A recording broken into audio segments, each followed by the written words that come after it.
and I was trying to condense it and make it shorter, but still give you guys all the juicy details. So without further ado,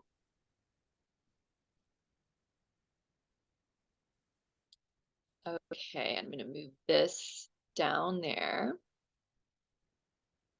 Okay, Eat to Heal, a somatic food conversation. This is about becoming aware of our conditioning. And as we do, we do that through connecting with our bodies and noticing the things that are coming up as we live our lives inside of our bodies. And we get an opportunity then to choose life and to choose being alive. And that can be reflected through our food choices and what we choose to eat, what we choose to consume. So food is part of our conditioning. How, what, where, when we choose to eat is connected to our internal experience, which is changing all the time. Stress, mood, thoughts, feelings, memories, culture, knowledge, social environment, all these things impact our food choices. And what we eat can either heal or harm us. It can put us, at risk for things, or it can actually support our lives. Food is a powerful missing component in many people's healing journeys. A lot of it's because we use food to support us in ways that aren't actually supportive. And we're going to explore that a little bit. But food can ultimately be an ally that supports your life. And so that's part of the bigger message that I'm sharing with you today, is that we can change our relationship to food and we can bring it in as an ally instead of something that gets in our way. Okay. So let's explore. Think for a moment. You can write something down in the chat if you feel like it, or you can just think for a moment. How does stress or pain that you experience in your body, right? And this could be physical pain, or it could be like emotional pain. It could be anxiety or fear or depression. How does this impact your food choices? So just think about that question, maybe write one or two things down, or just take a moment to consider that.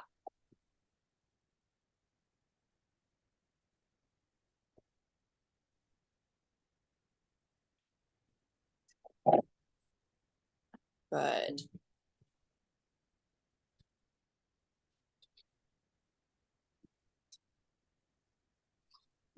So anxiety, stress, tension, pain, and food, the somatic connection, okay? Feeling bad, we eat to feel better. We are often attracted to eating quick, easy, rich, and heavy foods that are as comforting as possible when we're feeling unwell in our bodies on some level. We might eat to distract ourselves from something that we don't like.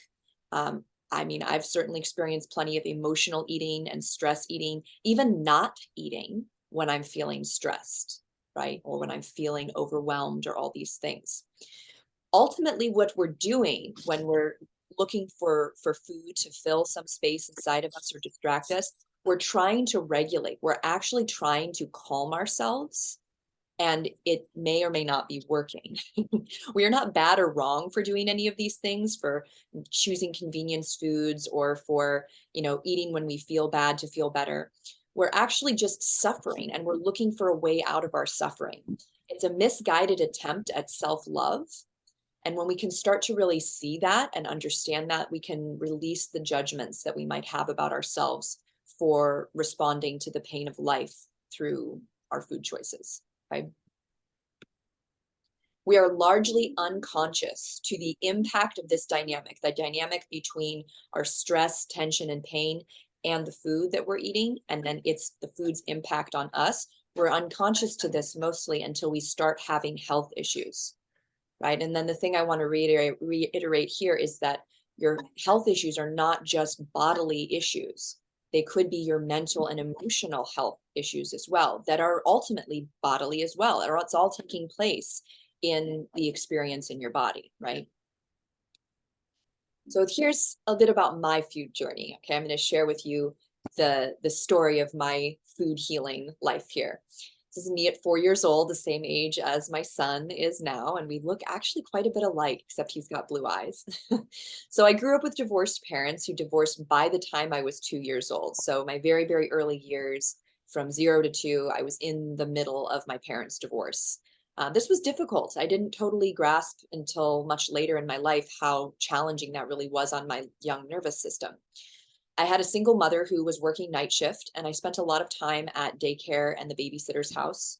I had a dairy sensitivity that was largely ignored. Like my mother was kind of aware of it, but she didn't have the time or the energy to like focus on, removing all of that from my diet and making sure that I didn't eat those things, especially since it was a lot of different people that were feeding me, right? This, showed up as dairy sensitivity, showed up as skin issues, rashes, constipation that I had as a child. My mother tried to feed us healthy food, but she was exhausted and convenience food became primary. I remember, in my childhood eating a lot of toast, boiled hot dogs, frozen burritos, things that my brother and I could throw into the toaster oven or heat up on the stove really fast just to feed ourselves, right? So all of this resulted in having a lot of health issues that just continued to increase as I got older. So next one here. All right. So by the time that I was 7 and 8 years old, I had a pretty traumatic life experience. I went through something that's now called early onset puberty, meaning that in third grade, between 7 and 8 years old, I suddenly had a woman's body. And this was really terrifying. And I was bullied and sexually harassed at school. And I begged my mother to keep me home from school so I wouldn't have to endure that anymore. And she agreed. And so now I was being homeschooled, which in so many ways I could go on about that. It's been a blessing in my life to have that time to really focus on the things that were interesting to me. And I believe it's part of why I am so keen on alternative education, which is what my program offers, is definitely an alternative education, right? So most of the time between 7 and 11 years old, I felt pretty ill and lethargic. I was really tired. And, when my mother would take me to the doctor, they were just like, oh, she's just a fat kid and she needs to exercise. There wasn't a whole lot of inquiry into why this was happening. I was really scared of my body. It didn't feel like a safe place. It felt like a really scary place. And by the time I was 11 years old, things were a lot worse. They were not getting better. My mother finally found a doctor who would run some tests on me, some metabolic different kinds of tests. And I was diagnosed with hypothyroidism and went on medication. I was told that I had sensitivities to dairy and soy. At the time, we just called this allergic, even though now I understand the distinction between allergy and sensitivity. But I believed that I was allergic to these things. And frankly, that was really upsetting and disappointing because all of my favorite foods involved dairy and soy. It was suddenly I felt very like life was really unfair and I couldn't, really figure out like why this was happening to me. Like it felt the same way as like the early onset puberty. I was this victim of these things that were happening to me and I did not see like how they were beneficial, right? Be hard to see that in the moment. But what I'm here to tell you is that finding out at 11 that I was allergic or sensitive to dairy and soy was actually the start of my food healing journey. So within a few months of taking the medication and staying away from dairy and soy, I totally shifted. My physiology shifted, my face shifted, and I went back to looking more like the little girl that I had looked like before early onset puberty, even though I still had the woman's body stuff going on. But my face shifted, my body shifted, and I started having more energy. So unfortunately, this wasn't the end of my challenges. The story doesn't end here. By the time that I was a teenager, I was going back and forth and struggling with food a lot still because I wanted to be normal and eat pizza. I wanted to eat whatever my peers were eating, whatever my boyfriend was eating. And a lot of times that had stuff in it that I was sensitive to, like dairy and soy. And so my weight and my skin and my mood fluctuated pretty wildly as a teenager. And I felt bad a lot of the time. I felt bad about eating things that I knew were bad for me. And then I, would feel bad because I ate those things on a physical level. It would just this endless cycle, right? So I started self-medicating with marijuana and alcohol, as many teenagers do, and partying. This was also to cover up other kinds of things that were related to my food issues. The traumas that I had gone through as a child were still in my body and had not really been processed yet as a young person. So I had a traumatic health crisis at 19 years old. And at that point, I realized that I really needed to take care of my body or like my life wasn't going to go anywhere. My life might even just end. And so I committed at that point at 19 years old to sobriety. I started doing yoga, which I talked about yesterday. And I committed to avoiding dairy, gluten, and soy. I added gluten to that list because it was something that my brother brought up that I may be sensitive to, right? So when I was eating no gluten, no dairy, no soy, this was a pretty restrictive diet, especially if I wanted to go to a restaurant or something, especially in 2008. There were not a lot of, food sensitivity, foods that were out there, or restaurants that catered to that kind of thing. I also really, I found that I was not attracted to eating a lot of meat after this health crisis. I just was suddenly, it was kind of not attractive to me. So I went plant-based, but I still didn't have great digestion. I still felt like my gut was really sensitive, and just any certain things or too much of something would bother me. And I didn't feel like I was really digesting things well. And I felt still a lot of like anger and frustration about cutting out the foods that I had decided to cut out. Even though I knew this was good for me, I was still upset about it. I felt restricted. I felt deprived. I felt isolated with my food allergies and sensitivities. And I was pretty harsh to myself about this. I was kind of like, well, this is what you have to do because you're not like everybody else. And so this is what you have to do, and you're just going to do it. Right. So I was pretty authoritarian with myself about it. So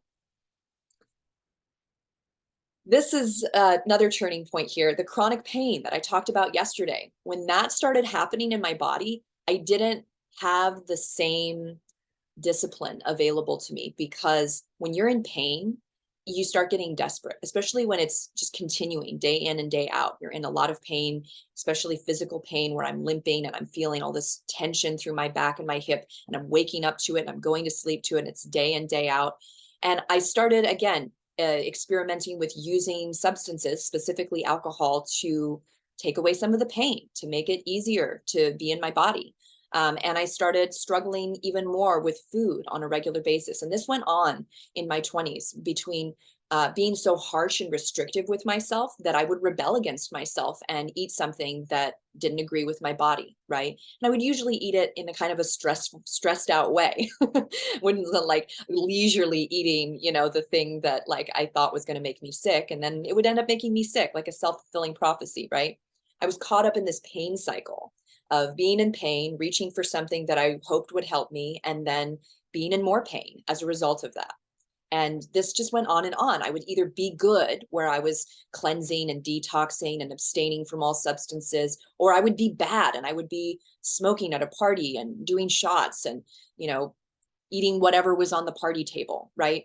And this was, again, all of the things that I was experiencing felt limiting. It felt like I was under so much pressure to either like figure it all out, or like just jump off the wagon and do whatever my body called me to do to come out to deal with this pain, right? So as you can see, I showed these pictures here because I sometimes I would take pictures and I would just be so fascinated by the way my face would shift and morph based on what I had consumed. Like, it was truly fascinating to me. I was just like, wow, like my face looks so different right now than it did last night, or it did like 3 weeks ago. So that's kind of why I'm showing these pictures here, is because I find it interesting the way that our bodies, our physiology responds to, everything, including the food that we're putting in, but also how we're putting the food in. So this went on for years. It did. And, part of why I feel so confident to help people who are suffering with a lot of different kinds of challenges is because I know from practice, like, a lot of practice, what it takes to come out of patterns, right? Because I experienced them for a long time. I had lots of knowledge. I was learning all about like health and nutrition, and I was a yoga teacher, but I was struggling. So how could I make these deeper shifts possible? How did I end the struggle of feeling restricted, of depriving myself, of being good or bad and right and wrong about my food habits and behaviors? A lot of it changed when I actually committed to a daily movement practice of what you guys experienced yesterday. My somatic practice had begun to painlessly release the trauma, stress, and pain held in my body, right? So when you're not in so much pain, the thing that's going to get you out of pain is less attractive, because you're not trying to solve that problem anymore, right? Also, it helped me process feelings and memories that were stuck in my body, like the memories from my early onset puberty and the early childhood traumas and stuff. That started actually getting processed in my body through this movement practice, which is amazing. It made me more flexible and calm in my thinking. So I wasn't so rigid about what I should and shouldn't do, and that I was bad or good for doing whatever I did. I was more neutral about my thoughts and my responses to them. It made my body a safe place to explore without judgment. And that's, a big piece of what we're going to practice today with this movement practice, is that when there's tension or discomfort in our bodies, we don't try to pull away from it. We actually just really tenderly move with it, which is what you also did yesterday. Okay. So basically, I learned through all of this that diets and restrictive eating don't work. I mean, maybe they work for somebody, they didn't work for me. What do we do instead? Well, in my experience, the best thing to do is create safety in our bodies and with ourselves first before we're trying to make a bunch of changes in what we're doing, right? Address our pain, our tension, and our trauma and our stress. Address it in a way that's effective and that actually works to decrease it in the moment, okay? Get connected to our beliefs, emotions, thoughts, and body sensations real time, which is also what this somatic practice offers. You start getting more and more awareness of what's happening in your body so that you can respond to it in a way that's constructive, in a way that's actually supporting you in your life. You get to gain essential knowledge about how your body operates. This is another piece of it, learning about how your body works so that you understand why certain things were happening and what you can do to shift them and improve them, right? You have to apply this knowledge gently, lovingly, and with support. That's exactly why in my somatic program, we talk about food and we do this kind of dialogue, because we learn so much from other people and their experiences. When we're just alone and we're in our heads about it, we can easily get caught up in really rigid ideas, and we forget that there's a really broad amount of things that can be right or wrong, or that can be useful, and they depend on each person to discover and decide that. So I really do believe that support and having community around this stuff is super important. We listen to our inner wisdom. We all probably have that voice that's like, yeah, I just finished eating and I'm really not hungry, but I guess it's still on my plate and I guess I'll just eat it even though I feel really full. But we don't listen to that voice. We just, kind of block it out, right? But you can start getting more used to listening to your inner wisdom and actually regarding it rather than dismissing it when you have a somatic practice. All right, that's not the one, this one. There we go. Food is personal, and you are the authority on what you eat. At the end of the day, it's all you. You decide. Nobody's standing next to you, when you got the bag of chips at 11 p.m. or something. It's you. You're the one responsible for what you eat, and you're the one who's going to experience the result of whatever you eat. And so it's really you who's the authority on that, nobody else. What I know now that I've gained all this knowledge and I've been diving so deeply into somatic healing, for the last few years, I know a lot about why the things that happened to me. So, and I'm going to share some of that with you today. I'm going to give you a little food lesson of one of the subjects that we explore in my 6-month program. So what I know now is that a lack of whole plant foods majorly contributed to the illness that I experienced and to the experience of early onset puberty that I had. My hormones were all over the place, right? This was also because I was eating too many processed foods that my body couldn't process. And so it had other ways of dealing with it when it couldn't process these fragments of food that, we find in a lot of our packaged and processed foods, right? My body, because I wasn't eating the things it needed, was deprived of nutrients. And when your body's deprived of nutrients, this tells your system that you're not safe, right? So I was increasing the levels of feeling not safe in my body through being deprived of certain nutrients. I was having too much of other kinds of nutrients that my body didn't need. Like dosage is super important. If I was having too much things like salt, that was actually damaging to my vascular system, then that was another layer of stress that my young body was experiencing. Okay. Additionally, the trauma and stress that I had already experienced and that life was continuing to throw at me led to a lot of emotional eating to feel better in the moment instead of finding real ways to address my issues. And so again, these were strategies that I was drawn to that were ultimately loving. They were a way that I was trying to regulate and calm myself. They just backfired. They didn't really work. Okay. The other thing I learned a lot about is that most of my life, since I was a small child, based on this different kinds of symptoms that I had, my gut and my microbiome was damaged. It had a certain level of damage to it, and it was really unable to support my health. Okay. And this is a subject that we're going to explore today, is the microbiome, because this has been so incredibly transformative for me to learn about how this part of my body works.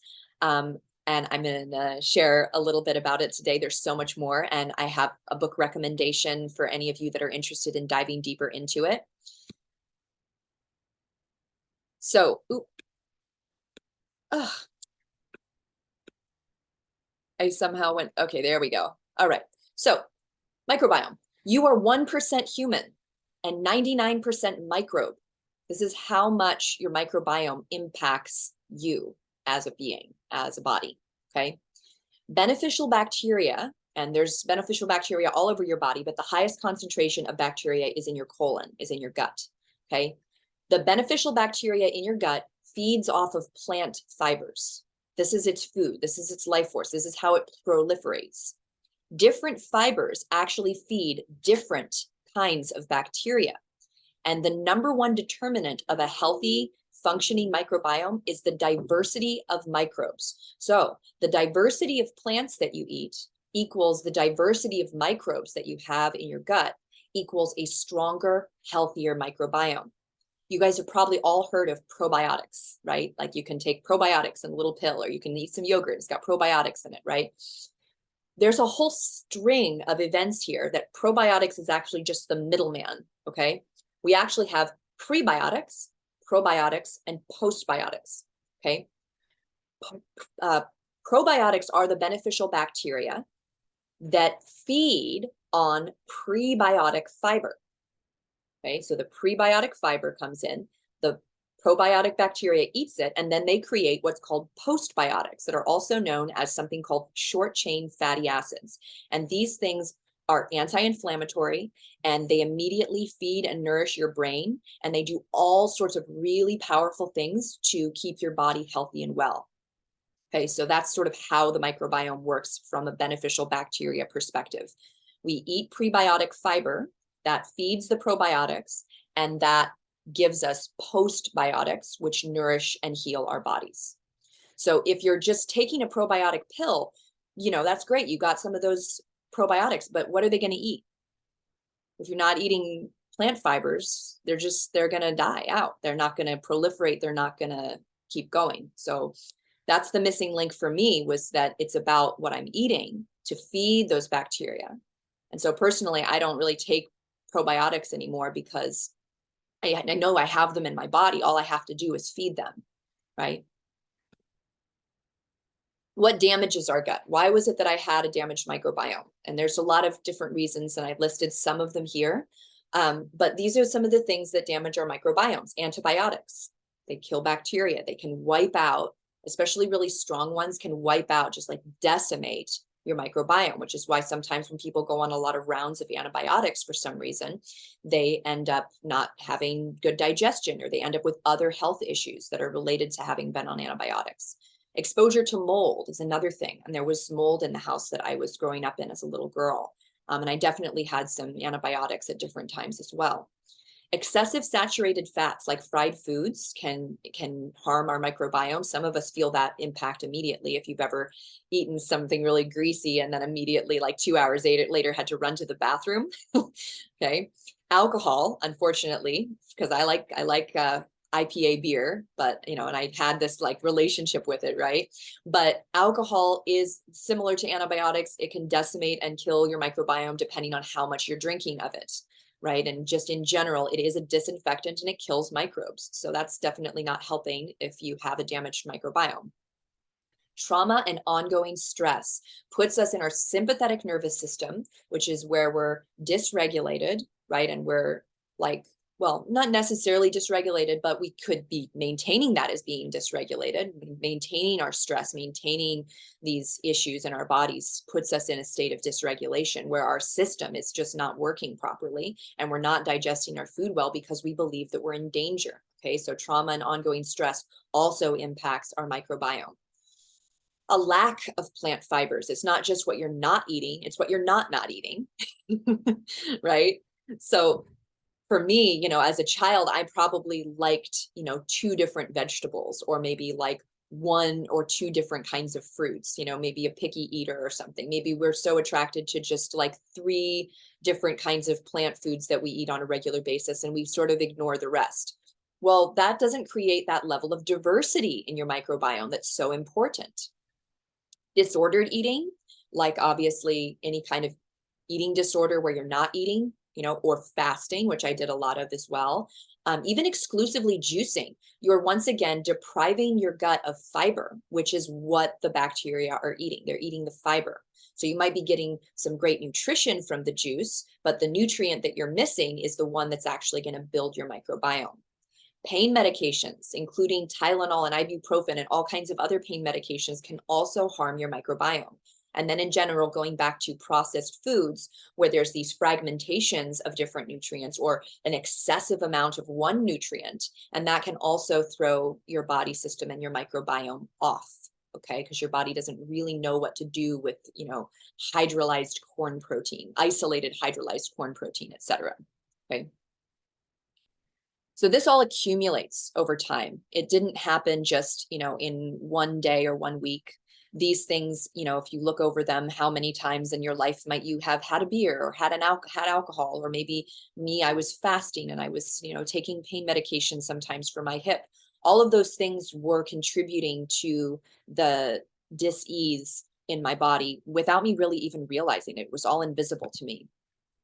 Whole plant foods feed the anti-inflammatory microbes, right? Those beneficial bacteria that are going to reduce the inflammation in your body and so much more. Instead of focusing on restricting what you're eating and restricting foods, the first step is to focus on adding the helpful things back in, okay? And that's part of what we explore and we support each other through in my 6-month program, is adding in the food allies, those plant foods that are going to actually help your microbiome heal, and all kinds of other things too that we get into. The benefits of a healthy microbiome, okay? And just so you know, it's not common, it's not normal to have a healthy microbiome in this day and age. Most people do not, for all the different reasons that we just went through, okay? 70% of US citizens don't eat the recommended amount of fiber. And this is just what's recommended by the government, and their standard is pretty low compared to what I've learned is actually really beneficial for your gut.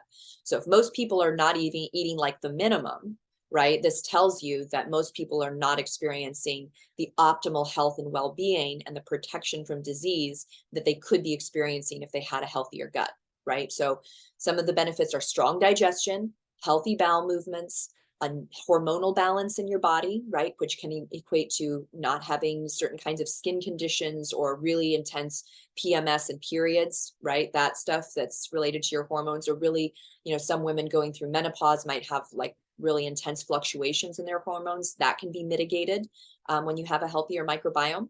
A healthy body weight is also associated with a healthy microbiome. A strong immune system, and your nervous system starts to be able to regulate, and you'll have more energy. And why it's regulating is because now you're getting signals from your body with all these anti-inflammatory postbiotics moving through your system. Your body's getting an internal signal that you are safe, that you are protected, that you are well. And then you're going to be able to receive that feedback that's going to feel like, okay, I've got the energy, I've got the nutrients, I've got the ability to do the things that are important to me because I'm physically, internally experiencing a new level of safety, okay? So going back to the movement practice and how this is really tied in with, my bigger message here today. when we're holding all this muscular conditioning, like I was holding all of these feelings and memories of everything that I went through with early onset puberty, with the experiences in grade school, with the experiences in my teen years, with the traumas that I went through at 19, and then all of the misery that I went through in my 20s, it felt really hard to just like let all that go. Well, you don't let all that go. You slowly, gently release it through the somatic technique that I've been sharing with you yesterday, and we're going to do again today. You will then have an effective way to reduce your stress and tension instead of using food to do that. You'll actually be able to calm yourself in an effective way that's redirecting your focus to something that works instead of something that's kind of a band-aid, right? When you release your muscular conditioning, you will have more real-time body awareness, where you'll be able to notice things like hunger, fullness, your motivations, cravings, and needs. And you won't be pulled so hard by the past, and you can make decisions that feel resonant now to who you are now, not who you were when you were 19 or 4, right? You will feel more free in general. If you guys were feeling that in your bodies yesterday after our practice, you just felt more free to move around and free to be, right? And that makes it like less scary to explore some of these things that come up around food. It's suddenly not so daunting to think about making shifts and changes in your habits when you feel free, right? Knowledge and information will land differently for you, and you will be able to integrate it because now you're relaxed, you're calm, you're present, and you're listening. And you're listening without a bunch of defenses, trying to protect former selves, or trying to protect the teenager version of yourself that doesn't like to be told what to do, or any of that. Okay. You will get to feel a sense of control in your body rather than trying to control it, right? We try to control things because we don't feel like we are having the sense of control. And so we try to impose rules and control ourselves when we don't feel like we have this inner experience of control, okay?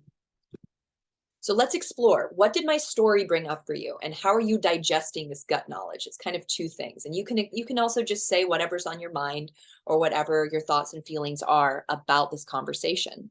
So I'm going to stop the share.